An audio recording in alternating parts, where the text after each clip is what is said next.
Yes. नमस्कार, मैं लालजू प्रसाद। स्वागत है आपका आरा हिंदी स्कूल में। कैसे हैं आप?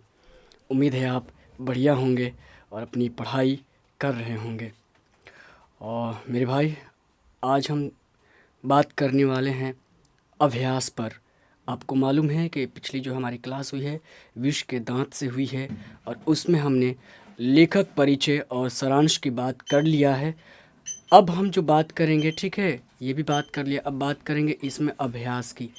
तो आइए देखते हैं कौन कौन से प्रश्न हैं और उनका क्या उत्तर है, और हम उन्हीं उत्तर को देखेंगे जो परीक्षा में रिलेटेड है, मतलब परीक्षा से रिलेटेड है, जो उम्मीद है कि बन सके। उन्हीं प्रश्नों को देखेंगे। ऐसा नहीं कि सारे प्रश्नों का आंसर करेंगे और उसमें अपना समय बर्बाद करेंगे, नहीं। आइए शुरुआत करते हैं। और मैं आपको बता दूं कि इसमें क्या होता है कि लेखक से 1 से 2 प्रश्न बनते हैं, ऐसे 1 नंबर का। बट आपका 4 से 5 नंबर के प्रश्न बनते हैं। ऑब्जेक्टिव जो बनते हैं कहाँ से बनते हैं? चैप्टर से बनते हैं, ठीक है। एक एक नंबर का प्रश्न जो है सीधे चैप्टर से ही बनता है। और एक पूछेगा 5 नंबर का, तो सारांश ही पूछता है, सारांश। तो इस बात को आप ध्यान में रखेंगे, ये बहुत इंपॉर्टेंट हो जाता है, ठीक है। और जब भी पूछता है तो इसमें ज़्यादा पूछता है लघु उत्तरीय। 2 नंबर का प्रश्न ज़्यादातर पूछा जा रहा है। तो 2 और 3 से 4 लगभग, ये मानिए, यानी 6 नंबर का प्रश्न आपका इस चैप्टर से लगभग लगभग बन जा रहा है किसी हाल में, ठीक है। चलिए शुरुआत करते हैं। अब देखेंगे कि पहला प्रश्न जो है इसका, कहानी के शीर्षक की सार्थकता स्पष्ट कीजिए। तो बताना है कि सार्थक है किस तरीके से ये शीर्षक, ठीक है। देखिए आंसर कैसे ने इसका मैं लिखा हूँ। विष के दांत सामाजिक बुराई पर एक व्यंग की कहानी है। यह क्या है? एक व्यंग कहानी है। इसमें अब आप देखिए, ये जो ब्लैक से मार्क किया है, इसको लिखना चाहें तो लिख सकते हैं, बट मैं आपको एक दिमाग में ध्यान में रखने के लिए इस चीज़ को नोट कर दिया है। कैसे है? तो इस कारण से, ठीक है। बट आपको देखिए 2 नंबर का ये प्रश्न पूछेगा, ये बहुत बार प्रश्न ये पूछा जा चुका है, ठीक है। समय मैं नहीं नोट किया हूँ, बट पूछा जा चुका है। 2 नंबर का आएगा, आपको 30 वर्ड में लिखना है। तो आप तो इसको देखेंगे तो ये तो 50 वर्ड के लगभग में है ना, या 40 से 50 का है आसपास में। तो इतना तो लिखना नहीं है भाई। आपको क्या करना है, ये वाला गायब कर देना है। ये बस समझने के लिए मैं इसमें डाल रखा हूँ। आपको ये ऐसे लिखना है कि विष के दांत सामाजिक बुराई पर एक व्यंग्य की कहानी है, ठीक है।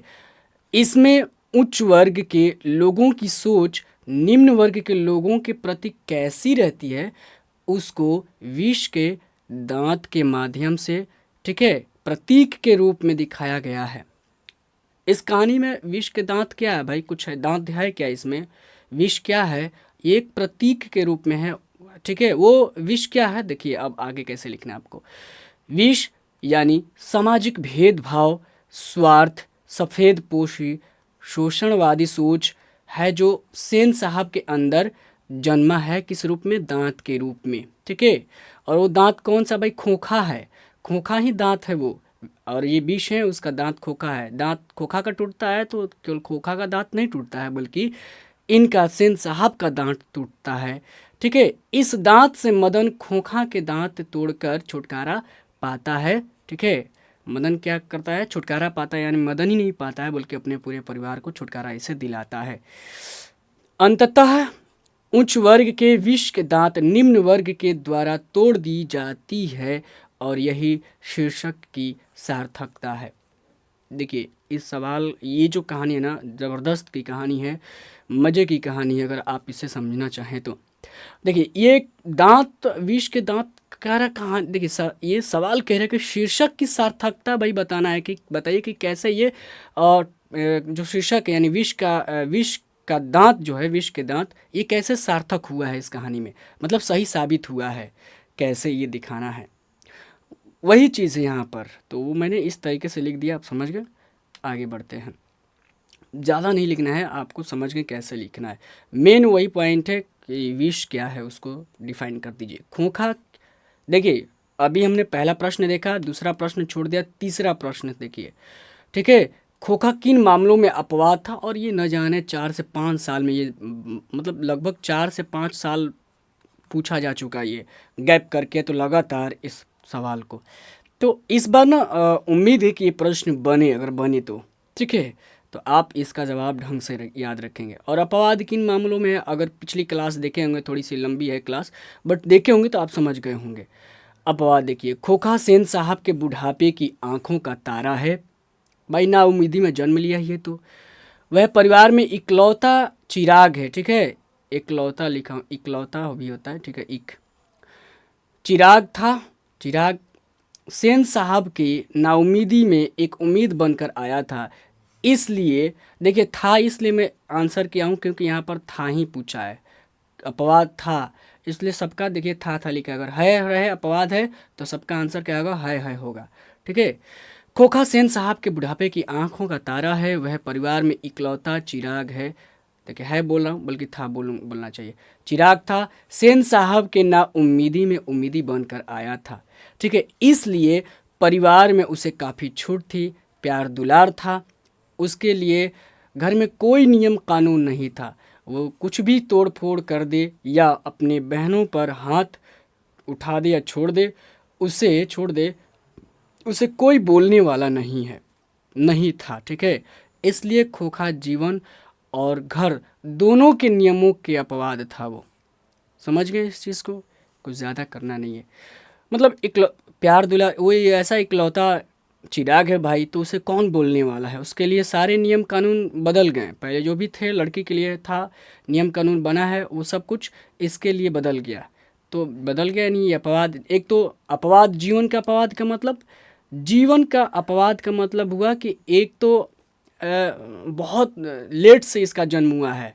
तो एक तो ये अपवाद ही के देखते होंगे, गांव में कोई लड़का लोग उम्मीद नहीं रहता, लेकिन अचानक मालूम चलता है कि लड़का हुआ है, होता है ना ऐसा।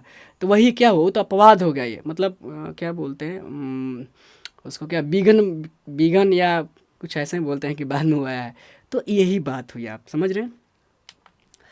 अब देखिए सीधे 5 नंबर सवाल देखिए, सप्रसंग व्याख्या नहीं पूछता है, अभी तक नहीं पूछा हुआ है, ठीक है ना। इस चैप्टर से नहीं पूछा है, जब भी पूछा है 2 नंबर का बता ही दिया मैं आपको। और फिर नहीं तो पूछेगा तो 5 नंबर का एक पूछेगा, सारांश पूछेगा, ठीक है। आप देखिए तो 5 ये एक देख लेते हैं, इसमें क्या पता इस बार 5 नंबर की जगह यही पूछ दे, भावार्थ सप्रसंग ये सब करने वाला। तो जानना तो जरूरी है ना भाई। तो क नंबर देखते हैं इसका, लड़कियां क्या हैं, कठपुतलियां हैं और उनके माता पिता को इस बात का गर्व है, ठीक है। आइए इसका हम सब प्रसंग व्याख्या करते हैं। प्रस्तुत पंक्तियां नलिन विलोचन शर्मा द्वारा, देखिए अभी आपको इसी फॉर्मेट में लिखना है। सबसे पहले परीक्षा में बैठे अगर प्रश्न इस तरीके का किसी भी चैप्टर से ऐसा प्रश्न सब प्रसंग व्याख्या करने के लिए आ जाए, ठीक है, भावार्थ या भाव कुछ भी आए, तो आपको ऐसे ही लिखना है, संदर्भ लिखना है। सबसे पहले प्रश्न, यहाँ पर बीच में प्रश्न लिखिए, यहाँ उत्तर लिखिए, उत्तर क्वेश्चन में घेर के प्रश्न का यहाँ संख्या डाल दीजिए, किसका लिख रहे हैं, डैश दीजिए, फिर एक छोड़कर यहाँ से नीचे से लिखिए, सीधे नीचे से यहाँ से आंसर संदर्भ लिखिए, ठीक है, संदर्भ लिखिए और डैश दीजिए। और तब यहाँ संदर्भ जहाँ लिखेंगे वहाँ से नहीं, फिर नीचे से उसी लाइन के सटे नीचे वाला से शुरू करना है। इस तरीके से देखिए, जैसे उत्तर है उसके बाद नीचे से संदर्भ लिखना है। और मैं यहीं शुरू कहते नहीं, बल्कि इसको खसकाकर नीचे लाइए, यहाँ से लिखना शुरू करिए, निचली लाइन से। और लिखिए, प्रस्तुत पंक्तियाँ नलिन विलोचन शर्मा द्वारा लिखित विष के दांत शीर्षक कहानी से ली गई है, ठीक है। नलिन विलोचन शर्मा, अब इनके बारे में थोड़ा सा लिखना है, एक लाइन जी, प्रयोगवादी लेखक हैं, खत्म इनके बारे में। अब इस पंक्ति के बारे में ऐसा एक लाइन लिखना है ताकि सारा दृष्टि सामने हो जाए कि अच्छा ये आखिर ये कहना क्या चाह रहा है। तो देखिए, प्रस्तुत पंक्ति के द्वारा सेन परिवार में पाली पोसी जाने वाली लड़कियों की चारित्रिक विशेषताओं को बताया गया है। अब इससे पता चल गया क्या बताया गया भाई, तो लड़कियों की जो चारित्रिक विशेषता यानी कैरेक्टर का जो विशेषता है वो कैसी हैं, उसके बारे में इसमें बात की गई है। तो स्पष्ट हो गया ये चीज़, यानी इसका प्रसंग मालूम चल गया कि प्रसंग क्या है, ठीक है। अब देखिए व्याख्या करते हैं। अब ये प्रसंग हो गया, अब व्याख्या। ये लाइन क्या होता है, इतनी बातें लिखने के मतलब होता है कि सप्रसंग यानी प्रसंग के साथ, सप्रसंग के मतलब स माने साथ, प्रसंग मतलब प्रसंग के साथ, ये किस प्रसंग में कहा गया, ये हो गया, इसका मतलब होता है। अब व्याख्या इसमें लिखा है तो व्याख्या अब करेंगे इसका। सेन साहब की 5 लड़कियां हैं, वो बेहद शिष्टाचार तमीज़ में रहती हैं, वो कभी खुलकर खिलखिलाती नहीं हैं, ठीक है। उनके लिए कई तरह की पाबंदियां हैं, नियम कानून हैं, लेकिन खोखा के लिए ऐसा कोई नियम या पाबंदी नहीं है। इससे एक बात पता चलती है कि लिंग भेद का पता चलता है, जो एक सामाजिक बुराई है। अब यहाँ पर आप एक अपना मत दे दिए, ठीक है, क्लियर कर दिए कि क्या पता चल रहा है। अब आगे आइए, ठीक है, पैराग्राफ यहाँ पर थोड़ा चेंज करना है सीधे। अब सेन साहब की, वो पता नहीं क्या हो गया है, लाइट की प्रॉब्लम हो रही है, ठीक है, एक मिनट, क्या हो जाता है यार।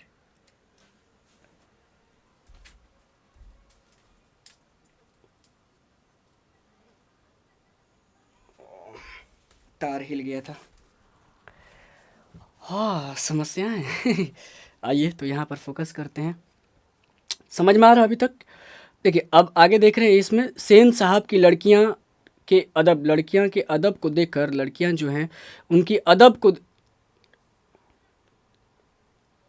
लड़कियां के अदब नहीं होगा, लड़कियों की अदब, ठीक है। सेन साहब की लड़कियों की अदब को देखकर उनके परिचित अपने बच्चों को डांटा करते हैं कि एक तुम लोग हो और एक सेन साहब की लड़कियां हैं, ठीक है। इस बात को आपको जिक्र करना है। माँ बाप को लगता है कि उसकी माँ बाप को लगता है कि लड़की को हद में रहना चाहिए, ठीक है। इसे देखिए, ये जो बात है, इसे ऐसा ज़्यादातर होता है कि लड़कियों को कहा जाता है कि आप तमीज़ में रहो, सब कुछ उसके लिए बात किया जाता है, और ये अच्छा भी होता है, ये माँ बाप यही समझते हैं। लड़की को हद में रहना चाहिए, उसके लिए कहीं घूमना, खुलकर हंसना अच्छा नहीं होता। जब लड़कियां सुशील बनकर रहती हैं तो माँ बाप को क्या होता है, उन पर गर्व होता है। यहाँ तक इस बात को हमने समझ लिया, यही आपको इतना लिखना है। और ये 4 नंबर का, देखिए ये जो है ना 5 नंबर का प्रश्न जब भी बने तो बनेगा इसे 5 नंबर का ही बनेगा। वैसे 12वीं क्लास में ये भावार्थ 4 नंबर का बनता है, आपके यहाँ 5 नंबर का बनता है। और मैं बताऊंगा कि कैसे परीक्षा में हल करना है। बहुत आसान है, मैट्रिक का परीक्षा बहुत आसान है, अच्छा नंबर लाना है तो बहुत आसान है, बहुत कैसे समझेंगे हम एक दिन। और देखिए प्रश्न अब 8 देखते हैं, सीधे 5 के बाद 8, ठीक है। उस तरीके के कोई भी भावार्थ पूछे 5 नंबर में तो इसी फॉर्मेट में आपको करना है। कल की क्लास ज़रूर देख लीजिएगा, पीछे जो हुई है इसी से। काशू और मदन के बीच झगड़े का कारण क्या था, ठीक है, ये 1 से 2 बार पूछा जा चुका है, तो ये आपको याद रखना। दोनों के बीच झगड़ा जो हुआ था वो क्यों हुआ, उसका कारण क्या था, तो जानते हैं कि लट्टू मांगा था वो। देखिए आंसर कैसे लिखना है। झगड़े का कारण था काशू द्वारा, आप पूरा भी लिख सकते हैं, काशू और मदन के बीच झगड़े का कारण, यहाँ से कारण था काशू द्वारा मदन से लट्टू मांगना, ठीक है। जब मदन लट्टू नहीं देता है तो काशू मदन पर हाथ छोड़ देता है और झगड़ा में मदन उसका दांत तोड़ देता है। आप इसको अपनी लैंग्वेज में बना दिएगा कि जब इसका मेन कारण होता है कि काशू जब लट्टू मांगता है तो मदन लट्टू होता है, और जब लट्टू मांगता है मदन तो काशू मांगता है, खोखा मांगता है तो लट्टू नहीं देता है मदन, जिसके कारण दोनों में झगड़ा जोर की हो जाती है। और उस झगड़ा में क्या करता है मदन, काशू का दांत तोड़ देता है, खोखा का दांत तोड़ देता है, ठीक है। अब देखिए, अब इसमें ये पूछ रहा है कि इस प्रसंग के द्वारा लेखक क्या दिखाना चाहता है, क्या, अच्छा इस प्रसंग यानी जो झगड़ा हुआ है इसको लिख कर लेखक क्या कहना चाहता है। लेखक इस प्रसंग के द्वारा दिखाना चाहते हैं कि बच्चों में बड़ा छोटा, अमीरी गरीबी की सोच नहीं होती है। वो लड़ गए तो लड़ गए बस, बाद में परिणाम क्या होगा इतना नहीं सोचते। लेखक यही बताना चाहते हैं कि बच्चे नहीं सोचते हैं कि भाई वो बड़े घर का लड़का है, मैं छोटा हूँ, वो अमीर है, मैं गरीब हूँ, लड़ूंगा, ऐसे कैसे हो सकता है। ये लोग, उन लोगों के अंदर सोच ऐसा नहीं होता है। भाई तुम जो कुछ भी हो, ठीक है, लड़ जाते हैं, यही बात है, यही लेखक दिखाना चाहता है। अब सीधे 12 नंबर प्रश्न देखेंगे, और ये, ठीक है, ये इम्पोर्टेंट सवाल है ये वाला, इस बार इसको ज़रूर याद रखिएगा। आपकी दृष्टि में कहानी का नायक कौन है, ठीक है, 2 नंबर का प्रश्न। ये सारे ज़्यादातर 2 नंबर के ही बनेंगे। मेरी दृष्टि में उत्तर यहाँ पर लिखना है, ठीक है, उत्तर उत्तर लिखना है। मेरी दृष्टि में विष के दांत शीर्षक कहानी का नायक मदन है। पूरे कथा वस्तु में इसी के चरित्र प्रभावशाली है, ठीक है। चरित्र लिखिए या ऐसे लिखिए, पूरी कथा में मदन ही जो है एक विशेष चरित्र का है, ऐसा लिख सकते हैं, बट आप सीधे लिखिए पूरे कथा वस्तु में इसी के जो पात्र है, इसी का जो चरित्र है प्रभावशाली है, विशिष्ट है, उत्कृष्ट है, क्योंकि मदन खोखा के दांत तोड़कर पूरी कहानी का हीरो बन जाता है, ठीक है। वह केवल खोखा दांत नहीं तोड़ता बल्कि सामाजिक भेदभाव, स्वार्थ, सफ़ेद पोशी, शोषणवादी सोच वाले सेन साहब से अपने परिवार को मुक्त भी कराता है, अतः वही नायक सिद्ध होता है। ठीक है, ये कहानी एक व्यंग्यात्मक कहानी है, तो थोड़ी बातें आगे बढ़कर आपको भी सोचना पड़ेगा और मुझे बताना पड़ेगा। ठीक है, आप देखिए बहुत सारे किताब जो है, आप जो टारगेट की किताब पढ़ते हैं, पासपोर्ट पढ़ते हैं, नेट से देखते हैं, सबका आंसर कुछ ना कुछ अलग मिलेगा आपको, क्योंकि ये व्यंग्य है, तो जो जैसा समझेगा आपको आंसर वैसा ही बताएगा। पर मैंने जो बताया ये समझिए कि बिल्कुल सही रूप में है, और कम से कम आपको 20 से 30 शब्दों में ही लिखना है, ज़्यादा नहीं लिखना है। हालांकि ये भी 5-10 शब्द ज़्यादा ही हैं। ठीक है, बट आप जब परीक्षा में बैठेंगे तो 2 नंबर का प्रश्न 4 लाइन से कम नहीं लिखना है आपको। एक लाइन में 6 भी आएगा तो आप 4 जोड़िए तो 6 चौका 24 हो जाता है, ज़्यादा ज़्यादा जाएँ तो 25 जाएँ तो 6 5 30 हो जाता है, यानी 5 पंक्ति। तो ऐसे, लेकिन 4 लाइन तो ज़रूर लिखना है 2 नंबर वाले सवाल का जवाब। अब आगे देखते हैं सारांश, और ये बहुत इंपॉर्टेंट है। अगर इस चैप्टर से अगर पूछे तो 5 नंबर का प्रश्न पूछे तो यही सवाल पूछेगा, सारांश। ठीक है, आइए देखते हैं कैसे सारांश है, क्या है, और मैं बताता हूँ ये बहुत परफेक्ट सारांश इसको मैंने क्रिएट किया है, बनाया हुआ है, तो आपको मज़ा आएगा इसको पढ़कर।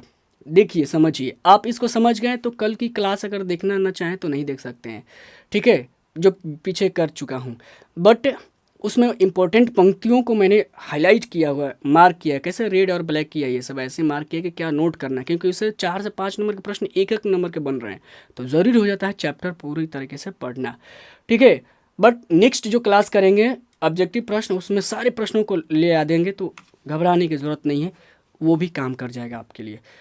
देखिए, विष के दांत नलिन विलोचन, आपको लिखना है ऐसे ही है, विष के दांत, या फिर ऐसे लिखना है, कहानी पहले भी लिख सकते हैं, बट वैसे लिखिए, विष के दांत नलिन विलोचन शर्मा की एक सुप्रसिद्ध कहानी है। पहले कहानी के बारे में लिख दिए, बता दें किसकी कहानी है ये। कहानीकार ने सामाजिक भेदभाव, लिंग भेद, आक्रामक स्वार्थ, ऐसे आपके किताब में आक्रामक लिखा हुआ, ये नहीं भी लिखें तो कोई दिक्कत नहीं, सीधे लिखिए स्वार्थ, प्यार दुलार के कुपरिणामों को दिखाते हुए सामाजिक समानता और मानवाधिकार को स्थापित की है। ठीक है, मानवाधिकार को स्थापित की है, कौन की है भाई? कहानीकार ने की है। ठीक है, एक कहानी के बारे में आप ओवरऑल एक थॉट दे दिए, जो भी चेक करेगा सवाल आपका आंसर तो वो समझ जाएगा कि अच्छा बच्चे के पास नॉलेज है, उसने इस चीज़ को डिफाइन कर दिया पहले ही। अब चलिए अंदर बढ़ते हैं। इसके अंदर कहानी सेन साहब के परिवार से शुरू होती है। सेन साहब की 5 लड़कियां हैं और 1 लड़का है। उनकी लड़कियां सीमा, रजनी, आलो, शेफाली और आरती जहां तहजीब और तमीज़ में रहती हैं, तहजीब मतलब शिष्टाचार, तमीज़ मतलब अदब में एक लिमिट में रहती हैं, वहीं लड़का काशू यानी खोखा ज़रूरत से अधिक प्यार दुलार मिलने के कारण मनबड़ू और तुनकबाजी है। ठीक है, क्लियर हो रहा है ये सब चीज़। एक दिन सेन साहब के ड्राइंग रूम में, अब कहानी आगे बढ़ती है, पैराग्राफ वहाँ चेंज करना है। ठीक है, एक दिन सेन साहब के ड्राइंग रूम में उनके कुछ दोस्त मित्र बैठकर गपशप करते हैं। उनमें से एक पत्रकार महोदय के बेटे की किसी ने ज्यों ही बड़ाई की, सेन साहब लपक कर अपने बेटे की बड़ाई करते हुए, यानी खोखा की बड़ाई करते हुए इंजीनियर बनने की बात करते हैं। तो आप समझ गए कहानी कहाँ तक बढ़ गई। दोबारा पूछने पर, दोबारा मतलब दोस्त लोग जब ये लपक कर बोल दिए तो भाई पत्रकार महोदय चुप हो गए, लेकिन फिर उनके दोस्त पूछे कि भाई बताइए, तो दोबारा पूछने पर पत्रकार कहते हैं, पत्रकार महोदय लिख लीजिएगा, महोदय, ठीक है, थोड़ा सा इज्जत सम्मान ज़रूरी होता है बड़ लोगों को। पत्रकार महोदय कहते हैं, मैं चाहता हूँ कि वह जेंटलमैन, ठीक है, बने बस, और जो कुछ भी बनना है भाई उसकी मर्जी, वो जो बनना चाहता है उसका काम है। ठीक है, ये समझ गए। और ये बहुत ज़रूरी होता है, ये क्यों कैसे कोई तय करे कि आप क्या बनना चाहते नहीं बनना चाहते हैं, अंततः आप ही को तय करना है कि आप क्या बनना चाहते हैं अपने लाइफ में, ये तय करना पड़ेगा आपको। ठीक है, अगर आप किसी दूसरे की बात सुनकर कुछ करने की चलते हैं तो अंत में एक असफलता अगर हाथ लगेगी तो आप तो दोष भी देंगे कि उसके कारण मैं ये काम किया। दूसरा, आप जब अपने मन से काम नहीं करेंगे तो ज़िंदगी में कभी भी उसमें मज़े लेकर काम नहीं करेंगे, वो समझिए कि आप उस काम को ढो रहे हैं। तो इसलिए भी ज़रूरी हो जाता है, ये बहुत अच्छी लाइन है यहाँ पर कि आप भाई एक ईमानदार ज़रूर बनिए, अच्छा व्यक्ति ज़रूर बनिए। हाँ, और जो बाकी जो बनना है वो आपको तय करना है। तो तभी शोरगुल, फिर अब कहानी आगे बढ़ती है। तभी शोरगुल सुनकर सभी बाहर आते हैं तो देखते हैं कि सेन, ठीक है, देखते हैं कि सेन साहब का ड्राइवर एक औरत से उलझा है। ठीक है, क्यों उलझा भाई? क्योंकि उसका जो बच्चा है मदन गाड़ी को छूना चाह रहा था, उसको छू रहा, टच करना चाह रहा था। तो ड्राइवर भाई ये बोल दिया कि भाई मैं उसको ढकेल दिया, धक्का दे दिया। उसी समय काशू सेन साहब उस औरत को फिर क्या करते हैं, समझाकर भेजते हैं। उसी समय काशू यानी खोखा गाड़ी के पीछे खुरखर करता है और पिछली बत्ती को क्या करता है, तोड़ देता है। लेकिन सेन साहब उसे एक बार भी डांटते फटकारते नहीं हैं, बल्कि उसे क्या करते हैं, गोद में उठाकर प्यार करते हैं, बड़ाई करते हैं। ठीक है, यहाँ पर सेन साहब का जो है दोहरी मानसिकता का पता चलता है। एक पंक्ति ऐसे आपको नोट कर देना है। आगे देखते हैं सारांश में। सेन साहब गिरधर लाल जो सेन साहब, ठीक है, कमा दे देना, सेन साहब गिरधर लाल जो मदन का पिता है और उनके फैक्ट्री में क्या करता है, कलर करता है। तो आप यहाँ पर ऐसे घेर सकते हैं, ठीक है, को बुलाते हैं, घेर दीजिए अंदर, को बुलाकर उससे अपने बेटे मदन को संभालने के लिए कहते हैं, यानी कंट्रोल में रखने के लिए कहते हैं। तो नहीं तो फिर वो क्या कहते हैं, नहीं तो ऐसे ही लड़के आगे चलकर क्या बनते, गुंडे, चोर और डाकू बनते हैं। उस रात गिरधर लाल मदन की खूब पिटाई करता है। देखिए, सारांश लिखने तो सब बातें, सारी बातें लिखनी ज़रूरी नहीं है, आपको वही लिखना है कि जो उसे पता चल जाए कि क्या हुआ। ठीक है, एक दिन खोखा, अब यहाँ पैराग्राफ चेंज करना है। एक दिन खोखा बंगले से बाहर गली में जाता है जहाँ मदन अपने पड़ोसी आवारागर्द दोस्तों के साथ लट्टू नचा रहा था। खोखा लट्टू मांगता है पर मदन नहीं देता है और दोनों में झगड़ा हो जाता है। मदन खोखा का दांत तोड़ देता है। झगड़े में मदन खोखा के दांतों को तोड़ देता है। इस डर से वह यानी मदन घर रात में जाता है। जब मदन घर पहुंचता है तो गिरधर लाल पीटने की जगह उसे गोद में उठाकर शाबाशी देने लगता है और कहता है, शाबाश बेटा। ठीक है, क्या बोलता है, शाबाश बेटा, तूने तो खोखा के दो दांत तोड़ डाले। मदन हक्का बक्का रह जाता है कि ये क्या, मेरे पिता आज तक तो ऐसा नहीं किए हैं, पर जब भी अगर ऐसा मेरे साथ प्यार किए होंगे तो इसी तरीके से किए होंगे, गोद में उठा कर के, हाँ बेटा तूने आज किया, ठीक है, मेरी नौकरी गई, ठीक है, लेकिन तूने दो दांत, दो कहने का मतलब क्या है भाई, कभी आपने सोचा है क्या? दो का कहने का मतलब तुमने केवल खोखा का दांत नहीं तोड़ा है, बल्कि तुमने सेन साहब का दांत तोड़ा है। इसका मतलब ये है, यानी खोखा का दांत तो एक तोड़ा ही, सेन साहब का भी एक दांत तोड़ा। यानी दांत कौन सा, वो 20, आंसर बताया ना, कौन सा 20, सफ़ेद पोशी, ठीक है, स्वार्थपरता, ये सब लिंग भेद, दोहरी मानसिकता वाला, ये सब क्या है, एक विष है, उसी को तो तोड़ा है ना ये मदन, वही तोड़ा है। तभी तो वो कहता है भाई ठीक है, आप जाओ, अब नौकरी से छुट्टी तुम्हारा। समझ गए, यही सारांश लिखना। और इस प्रकार कहानी एक व्यंग के साथ समाप्त होती है। खत्म। व्यंग क्यों, दो दांत, ये व्यंग है। दो दांत क्या भाई, खोखा के दो दांत क्यों बोला गया, यही तो व्यंग है। समझ गए, अब व्यंग क्या मैंने बता दिया। चलिए आगे बढ़ते हैं। और यहाँ पर आप देख रहे हैं कि सवाल आपका ख़त्म हो गया। अब मैं आपको एक चीज़ बताता हूँ, अगर आपको लगे कि सवाल कम है तो मैं बताता हूँ, इससे ज़्यादा सवाल अगर परीक्षा में इस बार पूछे भी तो नहीं पूछेगा। क्यों? क्योंकि जो पैटर्न है उसको ऑब्जर्व करके मैं आपको बता दिया हूँ, और घबराने की बात नहीं है, बस आपको इतना ही तैयारी करना है इस चैप्टर से, ठीक है। और तब बताइए आपको ये कैसा सब कुछ रहा, ये क्लास कैसी लगी, आंसर समझ में आया कि नहीं, ये हमको बताइए ज़रूर कमेंट करके। तब तक के लिए दीजिए इजाज़त, अपनी तैयारी मन लगा कर करिए, सक्सेस होना लाजमी है आपको, ठीक है। मतलब आप ज़रूर सक्सेस होंगे, बट सक्सेस नहीं होंगे, नंबर अच्छा आएगा अगर इस तरीके से अगर तैयारी करते हैं तो। चलिए फिर मिलते हैं नेक्स्ट क्लास में, उसमें देखेंगे PY के, यानी इस चैप्टर से जितने भी प्रश्न पूछे गए 1 नंबर का, उनको देखेंगे, ठीक है। तब तक के लिए धन्यवाद। जय हिंद, जय भारत।